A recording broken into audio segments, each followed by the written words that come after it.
Qui est contre le développement du continent africain? Est-ce les Occidentaux ou les Africains eux-mêmes? Parce que ce qui arrive aux manières africains Aliko Dangote est tout simplement hallucinant. Et surtout, quand vous êtes entrepreneur, cela vous amène à beaucoup réfléchir.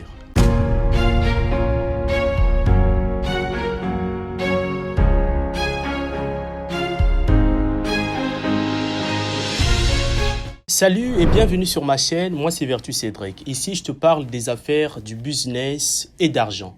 Alors si ce sont là des choses qui t'intéressent, abonne-toi, active la cloche de notification et partage les vidéos. La raffinerie Dangote est en péril. Parce que son propre pays, le Nigeria, n'arrive plus à l'approvisionner comme avant. Et dans un article,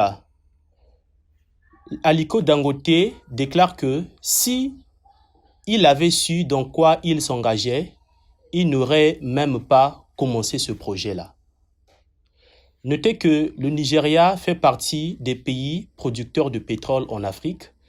Avant, tout se passait bien, mais maintenant, la raffinerie Dangote, qui est d'ailleurs la plus grande raffinerie en Afrique, rencontre des difficultés en ce qui concerne du pétrole brut. Ce projet de raffinerie lui avait coûté 20 milliards de dollars sans avoir besoin d'être subventionné par l'État. Et pourtant, c'était une très bonne initiative. Alors, Aliko Dangote s'est donc tourné vers d'autres pays étrangers pour pouvoir acheter du pétrole brut pour ensuite venir raffiner cela dans sa raffinerie. Malheureusement, l'État nigérian n'a pas pu autoriser Aliko Dangote tout simplement parce que le gouvernement nigérian lui accuse de ne pas avoir la licence pour pouvoir s'en en procurer. Et aujourd'hui, la raffinerie Dangote est accusée de ne pas avoir du bon produit et que leur production est de mauvaise qualité, ce qui n'est pas favorable pour le bon fonctionnement des véhicules.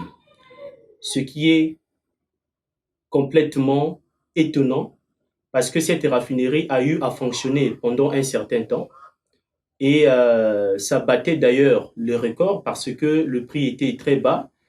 Alors, il reste à savoir, est-ce que cela n'est pas dû au fait que il y a des sociétés pétrolières internationales, donc des multinationales, qui ne veulent peut-être pas cette concurrence et qui veulent que la raffinerie Dangote puisse faire faillite pour que le marché leur soit cédé.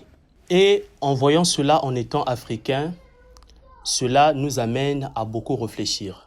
Alors, si c'était vous à sa place, comment vous vous sentirez après avoir investi 20 milliards de dollars pour ce projet-là et qu'en fait, la raffinerie rencontre de telles situations et de telles difficultés? En tout cas, dites cela dans les commentaires. Dites-moi ce que vous en pensez et à très bientôt.